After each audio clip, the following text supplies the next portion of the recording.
जय हिंद दोस्तों। प्रयागराज से मैं जीवन सर जीवंत एकेडमी यूट्यूब चैनल पर आप सभी दोस्तों का एक बार फिर हार्दिक स्वागत करता हूं। दोस्तों, बहुत सारे स्टूडेंट ने व्हाट्सएप किया कि सर जो है आप सेट थियरी, परम्यूटेशन, कॉम्बिनेशन और प्रोबेबिलिटी पर वीडियो लाइए।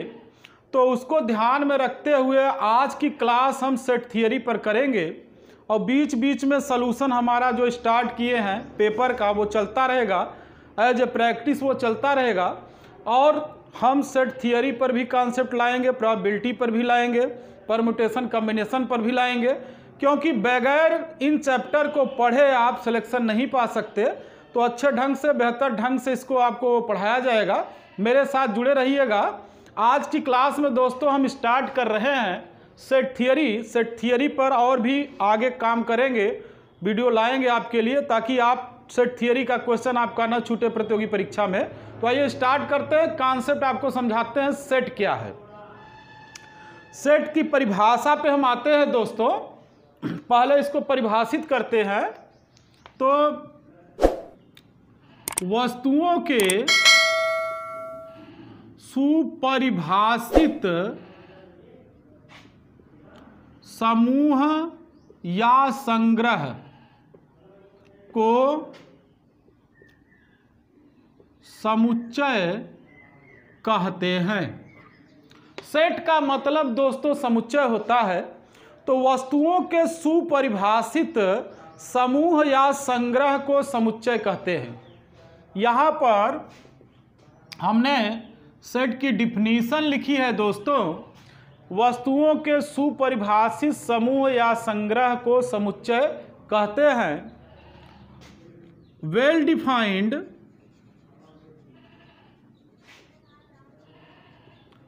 collection of things or object is called a set. Well-defined collection of things or object is called a set. तो वेल डिफाइंड कलेक्शन अर्थात सुपरिभाषित संग्रह ही वस्तुओं का समुच्चय कहलाता है। सुपरिभाषित शब्द का आशय क्या है दोस्तों, आप समझिए। सुपरिभाषित का आशय होता है सदस्य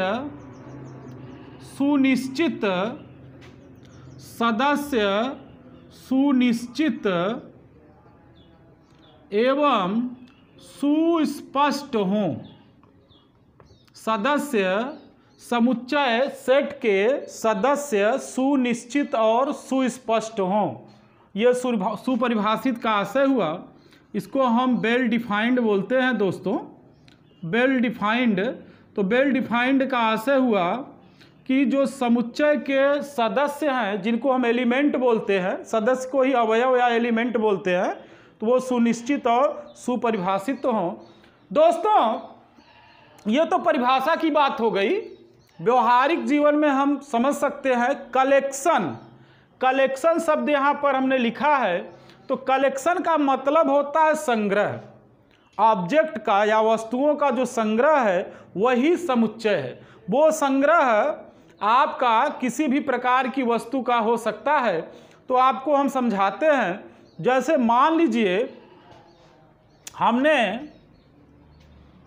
यूपीएसआई में पढ़ने वाले स्टूडेंट हैं रमेश, सुरेश, दिनेश, महेश, चंद्रेश।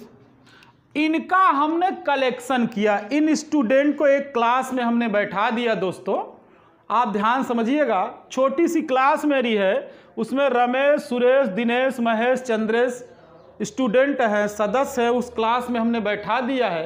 तो ये जो हमने इनका संग्रह किया है यही कलेक्शन इनका सेट है। तो इसको हम रिप्रेजेंट जब भी करेंगे तो दोस्तों एक समूह है, ये छात्रों का मझले कोष्टक में इसको लिखेंगे और सदस्यों को कामा द्वारा अलग करके लिखते हैं। तो इस प्रकार से ये जो हमने कलेक्शन किया छात्रों का, यही सेट है, यही संग्रह है, यही समुच्चय है। ये कलेक्शन छात्रों का हो सकता है, संख्याओं का हो सकता है, वस्तुओं का हो सकता है, तो आप समझ सकते हैं। अब आइए जो है इस संग्रह को दोस्तों, जो हमने यहाँ संग्रह लिखा है, इसके रिप्रेजेंटेशन के तरीके होते हैं। संग्रह या समूह को या कलेक्शन को अंग्रेजी वर्णमाला के बड़े अक्षर से लिखते हैं, अर्थात कलेक्शन का आशय मैंने बताया सेट से है, और सेट को हमेशा अंग्रेजी वर्णमाला के बड़े लेटर से, कैपिटल लेटर से लिखते हैं दोस्तों। तो इस समूह को अंग्रेजी वर्णमाला के हमेशा एक बड़े अक्षर से डिनोट करेंगे। तो अंग्रेजी वर्णमाला का ये बड़े अक्षर से समूह को दिखा रहे हैं। अगर सदस्यों को मझले कोष्टक में रखकर कामा द्वारा दोस्तों अलग कर देते हैं, तो इस प्रकार से जब हम समूह को प्रदर्शित करते हैं तो यह विधि प्रदर्शित करने की रोस्टर विधि कहलाती है। रोस्टर विधि या सारणी विधि, सारणीयन विधि कहलाती है। रोस्टर मेथड या टेबुलेशन मेथड इसको कहते हैं। तो अब आपको याद रखना है कि जब भी समूह के सदस्यों को, अर्थात मैंने बताया समूह को ही सेट कहते हैं, तो समूह के सदस्यों को अगर हम मझले कोष्टक में लिखकर कामा द्वारा अलग कर देते हैं, तो इस प्रकार से सदस्यों को जब हम लिखते हैं तो यह रोस्टर विधि या सारणीयन विधि कहलाती है। तो रोस्टर विधि क्या होती है, मैंने आपको बताया समुच्चय के रिप्रेजेंटेशन की एक विधि है ये रोस्टर विधि। इसमें समुच्चय के अवयवों को मझले कोष्टक के अंदर लिखकर कामा द्वारा अलग कर देते हैं, और समुच्चय को हमेशा अंग्रेजी वर्णमाला के बड़े अक्षर से डिनोट करते हैं, रिप्रेजेंट करते हैं। हमेशा आप याद रखेंगे, कभी भी सेट को हमें कहीं भी रिप्रेजेंट करना है तो सेट को हम हमेशा ABC XYZ कैपिटल लेटर से ही प्रदर्शित करते हैं। अर्थात सेट को जब भी, समूह को जब भी, संग्रह को जब भी, कलेक्शन जिसको हम बोलते हैं, जब भी प्रदर्शित करेंगे तो अंग्रेजी वर्णमाला के बड़े अक्षरों से, कैपिटल लेटर से लिखते हैं। तो आपको याद रखना है। और समूह में अगर सदस्यों को लिखना है दोस्तों तो हमेशा अंग्रेजी वर्णमाला के छोटे अक्षर से लिखते हैं। सदस्य को मैंने बताया दोस्तों, सदस्य का मतलब होता है एलिमेंट। एलिमेंट या इसी को हम अवयव बोलते हैं दोस्तों। सदस्य कहे या एलिमेंट या अवयव कहे, बात एक ही है। सदस्य हम बोले या एलिमेंट बोले, एलिमेंट अंग्रेजी शब्द है इसका, या हम अवयव बोले तो इनकी मीनिंग एक ही है। तो सदस्यों को हम एलिमेंट कहते हैं या अवयव कहते हैं। अगर सदस्यों को कभी भी सेट में हम प्रदर्शित करते हैं तो अंग्रेजी वर्णमाला के छोटे अक्षरों से प्रदर्शित करते हैं। जैसे हम आपको समझा रहे हैं, अभी सुपरिभाषित शब्द का आशय आपको समझाएंगे, लेकिन अभी सेट क्या है हम उसको रिप्रेजेंट कर रहे हैं, उसको समझा रहे हैं। तो आइए जो है, जैसे मान लीजिए यहाँ पर हमने एक समूह बनाया वावेल्स का, स्वरों का समुच्चय। तो स्वरों का समुच्चय अगर हमें लिखना है तो दोस्तों स्वर जो होते हैं अंग्रेजी वर्णमाला में A, E, I, O, U, ये स्वर हैं। अब इन्हें मझले कोष्टक में लिखकर कामा द्वारा हम अलग करके और इनके समूह को अंग्रेजी वर्णमाला के बड़े अक्षर से अगर दिखाएंगे तो इस प्रकार का रिप्रेजेंटेशन सेट का रोस्टर मेथड कहलाता है या टेबुलेशन मेथड, रोस्टर विधि या सारणीयन विधि कहलाता है। तो रोस्टर विधि क्या है, समुच्चय रिप्रेजेंट करने का, वो हमने बताया। और रोस्टर विधि के बाद दूसरी विधि समुच्चय रिप्रेजेंटेशन की होती है दोस्तों गुण विधि या निर्माण विधि। गुण विधि या निर्माण विधि, तो ये प्रॉपर्टी मेथड या बुल्डर्स मेथड इसको बोलते हैं। अब प्रॉपर्टी मेथड या बुल्डर्स मेथड क्या है, गुण विधि या निर्माण विधि। इस विधि में समुच्चय अर्थात सेट के सदस्यों में जो गुण सर्वनिष्ठ होता है उस गुण का वर्णन करके सेट को लिखते हैं। जैसे मैं आपको समझा रहा हूं, हमें सम संख्याओं का समुच्चय अगर दिखाना है गुण विधि या निर्माण विधि से,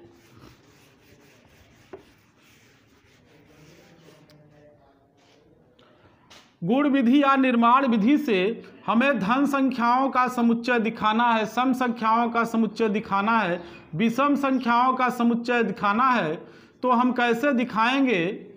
तो आपको समझाते हैं दोस्तों। गुण विधि या निर्माण विधि, प्रॉपर्टी मेथड और बुल्डर्स मेथड इसको बोलते हैं। तो देखिए, जैसे मान लीजिए हमें धन संख्याओं का समूह दिखाना है, धन संख्याओं का समुच्चय, और इस समुच्चय को हमें गुण विधि या निर्माण विधि दिखाना है, तो हम गुण का वर्णन करके लिखेंगे। x अगर प्रॉपर्टी है जो सभी सदस्यों में पाई जा रही है, x गुण सभी सदस्यों में पाया जा रहा है, तो x इस प्रकार है कि x एक धन संख्या है, x एक धन संख्या है। इस प्रकार से हमने गुण का वर्णन करके लिख दिया। अब समुच्चय को हमेशा अंग्रेजी वर्णमाला के बड़े लेटर से दिखाएंगे, तो यहाँ पर हमने जो है दोस्तों n से डिनोट कर दिया। तो इस प्रकार से जो रिप्रेजेंटेशन हमने सेट का किया, यह गुण विधि या निर्माण विधि बोली जाएगी।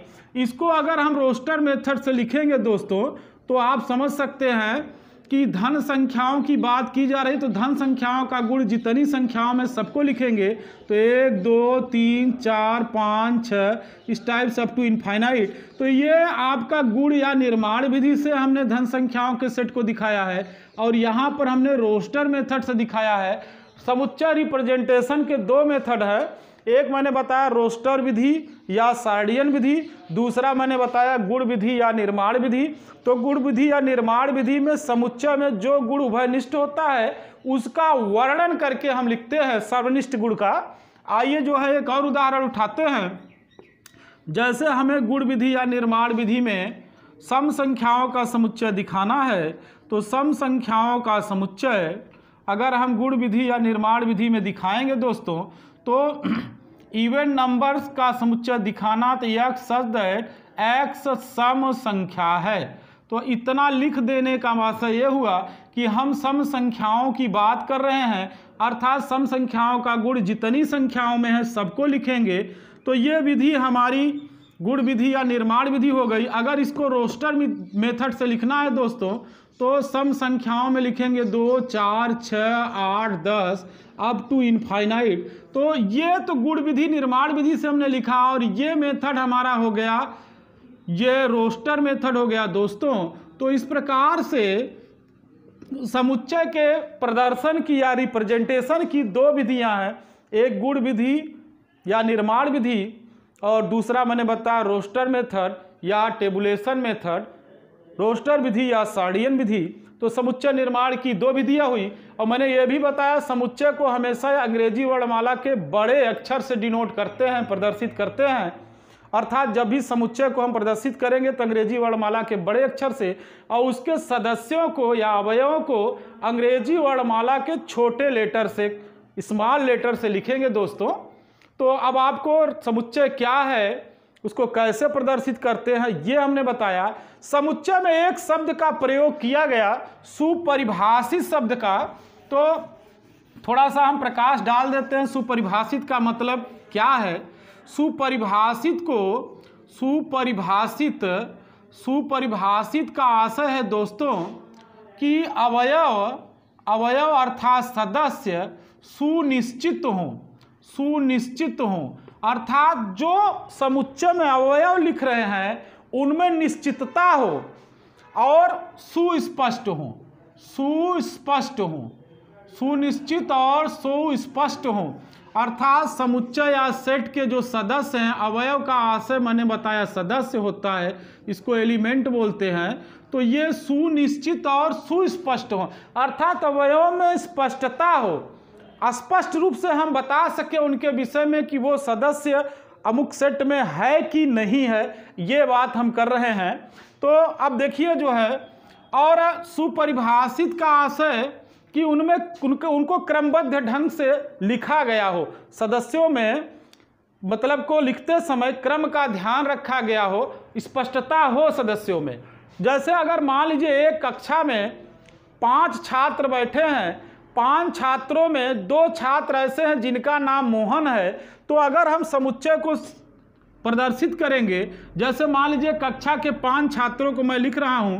पहले छात्र का भी नाम मोहन है, दूसरे का भी मोहन है, अगले छात्र का नाम नितेश है, अगले का दिनेश है और मुकेश है। तो आप देख रहे हैं कि कक्षा में 5 छात्र हैं, लेकिन इसमें मोहन नाम के 2 छात्र बैठे हैं।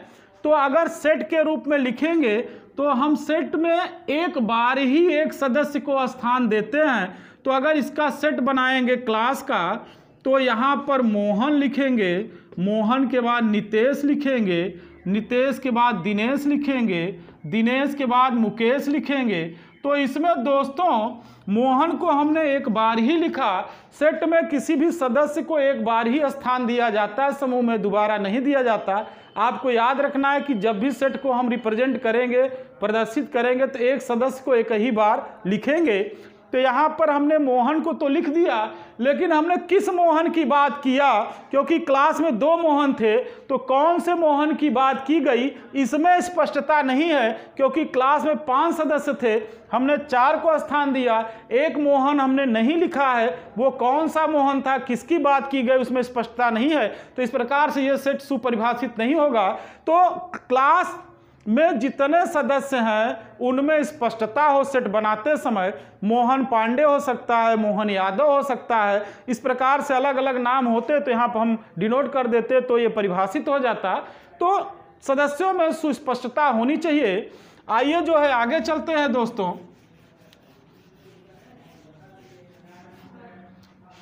समुच्चय के प्रकार पर हम बात कर लेते हैं। समुच्चय के प्रकार, तो पहला प्रकार जो होता है वह रिक्त समुच्चय, इम्पटी सेट उसको बोलते हैं। पहले प्रकार में हम चलते हैं रिक्त समुच्चय, रिक्त समुच्चय, इम्पटी सेट, इम्पटी सेट। ये क्या है दोस्तों, इस पर प्रतियोगी परीक्षाओं में क्वेश्चन बन जाता है, तो हम पहचान नहीं पाते कि दिया गया समुच्चय रिक्त है या नहीं। तो आपको ध्यान देना है, रिक्त समुच्चय एक ऐसा समुच्चय है जो कोई अवयव नहीं रखता, अर्थात रिक्त समुच्चय खाली समुच्चय है, उसमें कोई अवयव नहीं होता। रिक्त समुच्चय में कोई अवयव नहीं होता। इसे फाई से प्रदर्शित करते हैं, या ये जो मझला कोष्टक हमने लिखा है मीडियम ब्रैकेट, इससे प्रदर्शित करते हैं, इसमें कोई एलिमेंट नहीं लिखेंगे।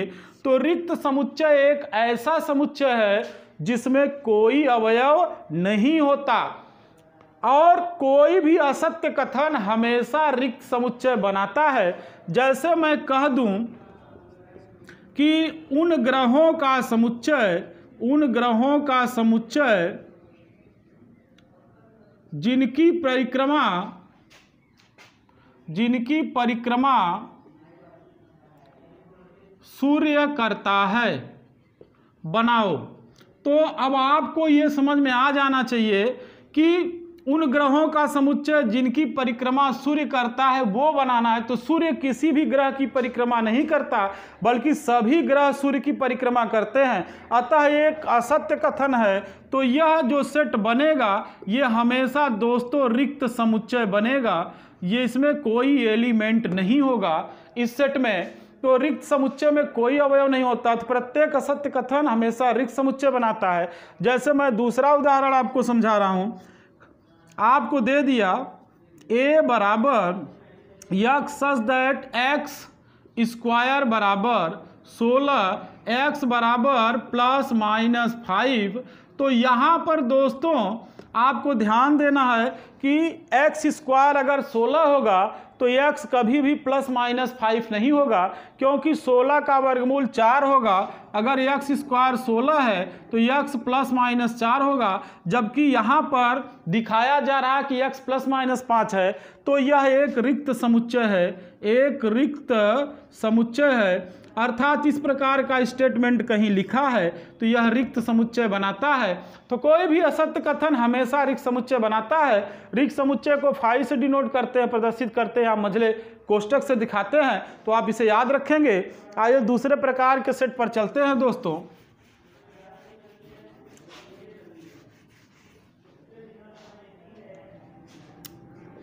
एकल समुच्चय, एकल समुच्चय, सिंगल्टन सेट। दोस्तों जिस सेट में, जिस समुच्चय में, जिस समूह में केवल एक अवयव होता है, ऐसे सेट को हम सिंगल्टन सेट या एकल समुच्चय कहते हैं। तो समअभाज्य संख्या का जो समूह है वह एक सिंगल्टन सेट है, एकल समुच्चय, क्योंकि एक ही संख्या है जो सम भी है और अभाज्य भी है। तो एग्जाम्पल पे आते हैं, समअभाज्य संख्याओं का समुच्चय। तो समअभाज्य संख्याओं के समुच्चय पे हम चलेंगे तो यह एकल समुच्चय है। क्यों है? क्योंकि समअभाज्य संख्या अगर हम लिखेंगे दोस्तों, अगर ए समअभाज्य संख्या के सेट को प्रदर्शित कर रहा है तो केवल एक ही संख्या है, वह 2 है। तो 2 ही समअभाज्य संख्या है, अर्थात समूह में सिर्फ एक एलिमेंट आएगा 2। तो इस प्रकार से यह एक एकल समुच्चय हुआ। दोस्तों कभी भी अगर इस प्रकार से कहीं कोई फैक्ट लिखा है ए बराबर मझले कोष्टक में फाई, तो यह भी एकल समुच्चय है। आप याद रखिएगा, यहाँ एक सेट ए हमने प्रदर्शित किया है जो कि हम मझले कोष्टक में एक एलिमेंट फाई से दिखा रहे हैं, रिक्त समुच्चय से। अर्थात एक ऐसा समुच्चय है जिसका एलिमेंट रिक्त समुच्चय है, तो यह समुच्चय एकल समुच्चय कहलाएगा। तो इस प्रकार से अगर कहीं पे लिखा गया है तो इसे आप एकल समुच्चय समझेंगे। अर्थात मझले कोष्टक में कोई भी एलिमेंट रख दिया गया है, कोई भी सदस्य यहाँ पर रख दिया गया है, कोई अवयव रख दिया गया, तो यह एकल समुच्चय का निर्माण करता है। तो यहाँ पे एक उदाहरण एकल समुच्चय हो गया। इसी प्रकार से दोस्तों भारत के वर्तमान प्रधानमंत्री का समुच्चय माननीय नरेंद्र मोदी जी का अगर हमें देना हो तो एकल समुच्चय हो जाएगा। भारत के वर्तमान गृह मंत्री का समुच्चय हमें अगर बनाना है तो आप समझ सकते हैं एकल समुच्चय हो जाएगा। इसी प्रकार भारत के वर्तमान राष्ट्रपति का समुच्चय बनाना है तो एकल समुच्चय हो जाएगा, क्योंकि वर्तमान राष्ट्रपति एक ही होगा, तो एक एकल समुच्चय का यहाँ फॉर्मेशन हो जाएगा। तो इस प्रकार से आप समझ सकते हैं कि एकल समुच्चय वह समुच्चय होता है जिसमें केवल एक अवयव होता है। आइए नेक्स्ट टाइप पे चलते हैं दोस्तों।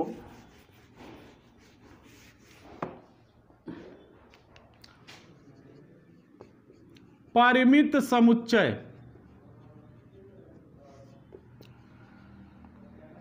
Finite set. दोस्तों परिमित समुच्चय वह समुच्चय होता है जिसमें अवयवों की संख्या परिमित अर्थात निश्चित हो, गिन सके हम। अर्थात ऐसा समुच्चय जिसके अवयवों को दोस्तों हम गिन सकें, वह एक परिमित समुच्चय होता है। जैसे मैं आपको एग्जाम्पल समझा रहा हूं, सप्ताह के दिनों का समुच्चय, सप्ताह के दिनों का समुच्चय अगर हम लिखेंगे तो रवि, सोम, मंगल, बुध, बृहस्पति, शुक्र, शनि, तो ये अवयव निश्चित हो गए। अर्थात सप्ताह में जो दिन है वो निश्चित है। तो इस प्रकार से जब कोई सेट बनेगा जिसके अवयव निश्चित हों अर्थात हम गिन सकें, तो ऐसे सेट को हम परिमित समुच्चय कहते हैं। इसी प्रकार से स्वरों का समुच्चय अगर हमें लिखना है, स्वरों का समुच्चय, तो स्वरों का समुच्चय हम बना सकते हैं सेट। तो स्वर आप समझ रहे हैं दोस्तों, ए, ई, आई, ओ, यू होते हैं, तो ये भी हम गिन सकते हैं, इनकी भी गणना कर सकते हैं। तो अगर समुच्चय के अवयव निश्चित हैं अर्थात हम गिन सकते हैं तो परिमित समुच्चय कहलाएगा। इसी प्रकार दोस्तों हम लिख सकते हैं भारत के प्रधानमंत्रियों का समुच्चय अब तक परिमित समुच्चय होगा, भारत के राष्ट्रपतियों का समुच्चय अब तक परिमित समुच्चय हो जाएगा, भारत में मुख्यमंत्रियों का समुच्चय, उत्तर प्रदेश में मुख्यमंत्रियों का समुच्चय देना है तो परिमित समुच्चय हो जाएगा, अर्थात परिमित समुच्चय वह समुच्चय है जिसके अवयव को हम गिन सकते हो। अब आइए जो है नेक्स्ट टाइप पे चलते हैं दोस्तों। अपरिमित समुच्चय, अपरिमित समुच्चय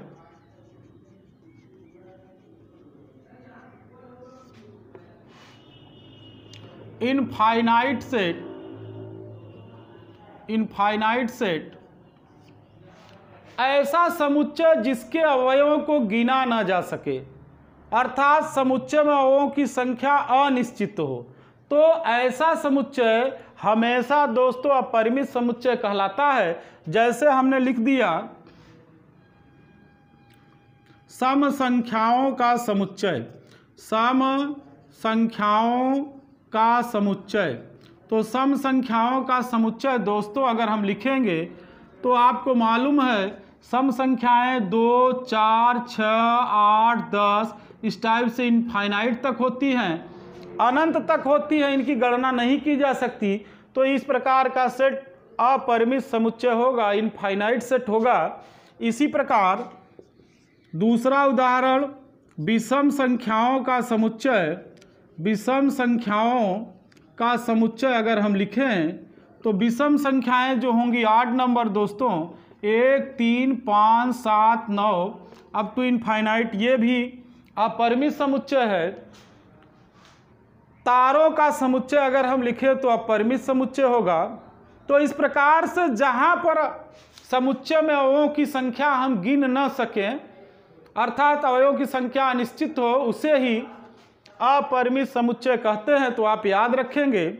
आइए नेक्स्ट टाइप पे चलते हैं। सेट में टाइप्स को हमें समझ के रखना है, क्योंकि टाइप्स अगर हम समझ के रखेंगे तो डिटर्मिनेशन करने में सुविधा होगी। बहुत ही अच्छा चैप्टर है, कोई परेशानी नहीं है, प्रश्नों को हम लोग लगा लेंगे, आपको बेहतर ढंग से समझा लेंगे।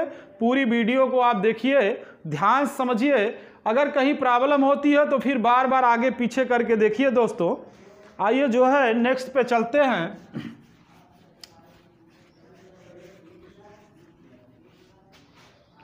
दोस्तों दो समुच्चयों का संघ समुच्चय क्या होता है, इस पर क्वेश्चन यूपीएसआई में आ चुका है। इंटरसेक्शन कैसे निकालेंगे, अंतर समुच्चय कैसे निकालेंगे, सिमेट्रिक डिफरेंस कैसे निकालेंगे, तो ये इन सब कॉन्सेप्ट से क्वेश्चन बना है। कंप्लीमेंट ऑफ ए सेट कैसे हम ज्ञात करते हैं, तो इसको हमको अच्छे से समझ के रखना है। तो आइए संघ समुच्चय क्या होता है इसको हम समझाते हैं। संघ समुच्चय, संघ समुच्चय सेट ऑफ यूनियन। दोस्तों अगर दो सेट हों, दोनों के एलिमेंट को मिलाकर हम एक नया सेट बना दें, तो इस प्रकार जो नया सेट बनता है दोनों सेटों का संघ समुच्चय कहलाता है, सेट ऑफ यूनियन कहलाता है। एग्जाम्पल से हम समझाते हैं। दोनों सेट ज्वाइंट सेट हो सकते हैं, डिसज्वाइंट सेट हो सकते हैं। तो अब ज्वाइंट सेट क्या है, डिसज्वाइंट सेट क्या है, इसको पहले समझ लीजिए।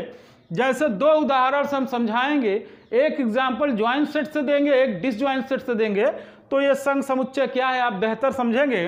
जैसे मान लीजिए ए बराबर हमने लिखा 1, 2, 3, 4 और एक दूसरा सेट हमने लिया 1, 2, 3, 4, 5, 6। तो यहाँ पर आप देखिए ये 1 से लेकर 4 तक की धन संख्याओं का समुच्चय है, सेट है, और ये समुच्चय 1 से लेकर 6 तक की धन संख्याओं का समुच्चय है। तो ये दोनों ज्वाइंट सेट है, अर्थात दोनों में कुछ कॉमन एलिमेंट मिल रहे हैं, अर्थात दोनों में कुछ एलिमेंट ऐसे हैं जो कॉमन है। तो इनका जब हम यूनियन बनाएंगे तो इसको इस प्रकार से लिखते हैं संघ समुच्चय को, ए संघ समुच्चय बी, ए यूनियन बी। दोनों के एलिमेंट को मिलाकर लिखेंगे। ध्यान ये रखना है कि सेट का फॉर्मेशन करते समय एक अवयव को एक ही बार स्थान देंगे। तो अब यहाँ से दोस्तों 1, 2, एक यहाँ भी है, 2 भी है, 3 दोनों में है, 4 भी लिख लिए दोस्तों, और अब 1, 2, 3, 4 के बाद 5 और 6। तो इस प्रकार से ए यूनियन बी हमने तैयार किया। तो ए यूनियन बी में दोनों सेटों के अवयव को मिलाकर लिख दिया, कोई अवयव छूटा नहीं। तो इस प्रकार से दो सेटों का यूनियन हम निकाल सकते हैं। और ये दोनों ज्वाइंट सेट हैं, अगर दोनों डिसज्वाइंट हों, जैसे ए बराबर 2 3 4 हमने लिखा, ए बराबर 2 3 4 और बी बराबर हमने लिख दिया 5 6 7। अब दोनों सेटों का दोस्तों यूनियन बनाएंगे, ए यूनियन बी, तो दोनों डिसज्वाइंट सेट हैं, अर्थात दोनों में एलिमेंट या अवयव सदस्य कॉमन नहीं है कोई भी, तो दोनों को मिलाकर लिख देंगे 2 3 4 और 5 6 7। तो दो सेटों का यूनियन हम निकाल सकते हैं। तो इस प्रकार से यहाँ पर अगर ए छोटा सेट है, बी बड़ा है, तो दोनों का यूनियन में ये बी आ रहा है। आप ध्यान समझिएगा, यहाँ पर ए छोटा सेट है, बी बड़ा सेट है, ए के सभी अवयव बी में हैं, तो जब यूनियन हम बनाएंगे तो हमेशा ये बी आएगा। अब इसी प्रकार अगर ए बड़ा सेट हो, बी छोटा सेट हो, तब हम दोनों का यूनियन बनाएंगे तो हमेशा ए आएगा। ये ज्वाइंट सेट की स्थिति है दोस्तों। और डिसज्वाइंट सेट जब होगा तो दोनों के यूनियन में दोनों के सदस्य आएंगे। तो अब आपको ये समझ के रखना है। अब आइए आगे चलते हैं।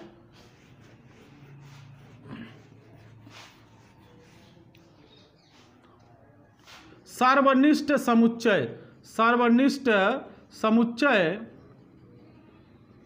Set of intersection, intersection. दोस्तों सर्वनिष्ठ का मतलब होता है कि अगर दो सेट हैं तो उनमें जो कॉमन एलिमेंट है उनसे अगर हम एक सेट बना दें तो दोनों से सर्वनिष्ठ सेट तैयार हो जाएगा। तो कैसे करते हैं आप ध्यान समझिएगा। ए बराबर जैसे हमने लिख दिया 2 3 4 5 6 और बी बराबर हमने लिख दिया 4 5 6 7 8। अब दोनों का हम सर्वनिष्ठ यहाँ इंटरसेक्शन बनाएंगे। इंटरसेक्शन का चिन्ह है, इस टाइप का चिन्ह दोस्तों इंटरसेक्शन बोला जाता है, इंटरसेक्शन। और अगर ये उल्टा हो गया तो यूनियन बोला जाता है। इसको संघ समुच्चय कहते हैं, संघ है ये सर्वनिष्ठ है। तो सर्वनिष्ठ और संघ को किस प्रकार से हम प्रदर्शित करते हैं यहाँ आप देख रहे हैं। इसको ऊपर ऐसे बना यू की तरह लिखते हैं, इसको फिर यू का हम रेसिप्रोकल कर देते हैं, व्युत्क्रम करते हैं, उल्टा कर देते हैं, उल्टा कर देते हैं, तो उस टाइप से रिप्रेजेंट करते हैं। तो यहाँ पे दोनों का सर्वनिष्ठ बनाएंगे तो दोनों सेटों में जो कॉमन एलिमेंट हैं, जो उभयनिष्ठ एलिमेंट हैं, उनका सेट हम बना देंगे दोस्तों। तो यहाँ पर आप देखिए 4 5 दोनों में कॉमन है और 6, 4 5 6 इसमें भी है, 4 5 6 इसमें भी है। पहले सेट में भी 4 5 6, दूसरे सेट में भी 4 5 6। तो यहाँ 4 5 6 दोनों का सर्वनिष्ठ समुच्चय हो गया। ये दोनों सेट दोस्तों ज्वाइंट सेट थे। अगर दोनों डिसज्वाइंट सेट होंगे तो सर्वनिष्ठ समुच्चय रिक्त समुच्चय बनेगा। जैसे ए बराबर हमने लिखा 2 3 4 और बी बराबर लिखा 6 7 8। तो अगर यहाँ ए समनिष्ठ बी लिखेंगे तो कोई भी एलिमेंट नहीं मिलेगा, तो इसको ऐसे छोड़ देंगे, मझला ब्रैकेट बनाकर, मझला कोष्टक बनाकर छोड़ देंगे। इसमें कोई एलिमेंट नहीं लिखेंगे क्योंकि कोई भी एलिमेंट कॉमन दोनों में नहीं है। तो इसको हम रिक्त समुच्चय कहेंगे, या तो फाई से भी प्रदर्शित कर सकते हैं। तो दो डिसज्वाइंट सेट का रिक्त समुच्चय, दो डिसज्वाइंट सेट का अगर हम इंटरसेक्शन निकालते हैं, सर्वनिष्ठ समुच्चय निकालते हैं, तो हमेशा रिक्त समुच्चय होता है।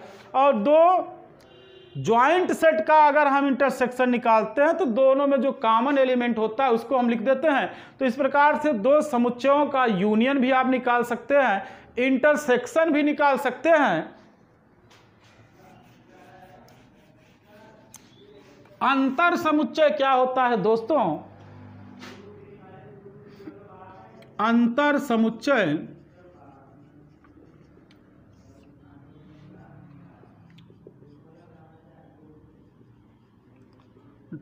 Difference set, difference of two sets. अंतर समुच्चय क्या होता है? तो आपको याद रखना है कि दो सेटों का अंतर हम कैसे निकालते हैं।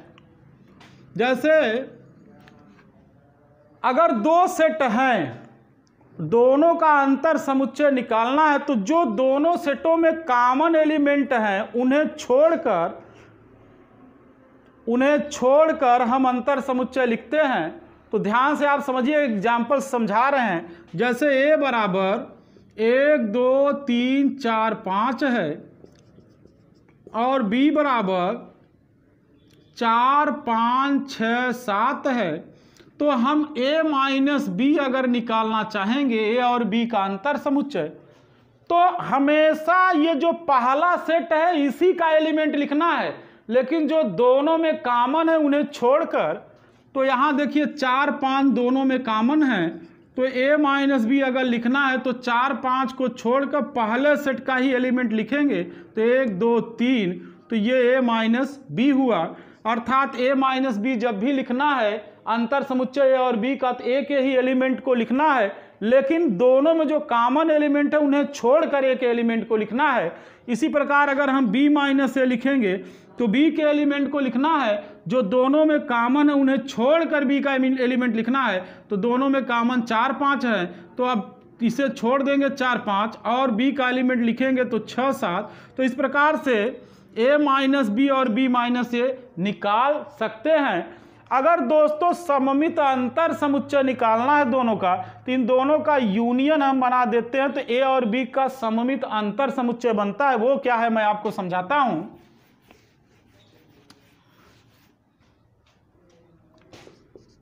सममित अंतर समुच्चय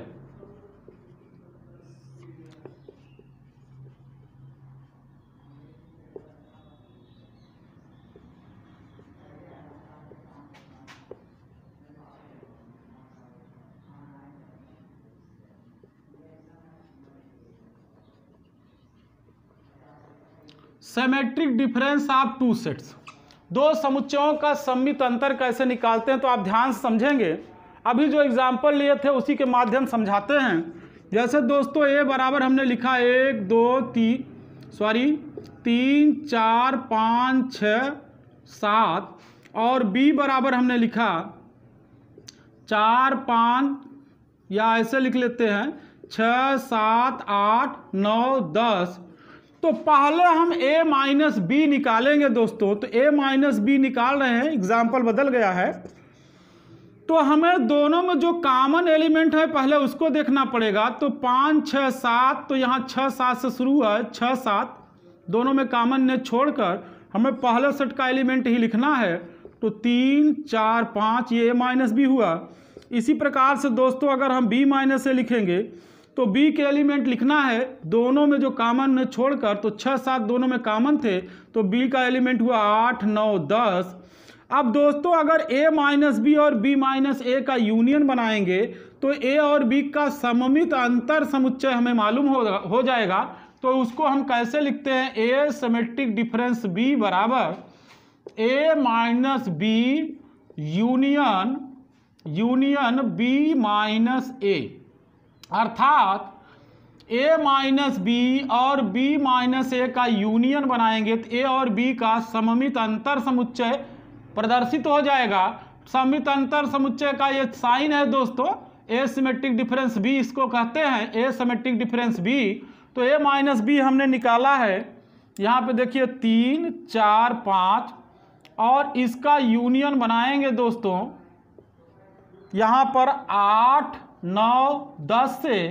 तो आपको मालूम है दोनों के सदस्यों को मिलाकर लिख देंगे 3 4 5 और 8 9 10। तो इस प्रकार से a सिमेट्रिक डिफरेंस b ज्ञात हो जाएगा। तो हमारे साथ बने रहिएगा, नेक्स्ट वीडियो में सेट पे आगे डिस्कस करेंगे और आप बेहतर ढंग से समझ सकते हैं। आगे हम जो है सेट में आपको कंप्लीमेंट ऑफ सेट बताएंगे, सबसेट बताएंगे दोस्तों, और सेट पे जो क्वेश्चन बने हैं उस पर डिस्कस करेंगे। धन्यवाद।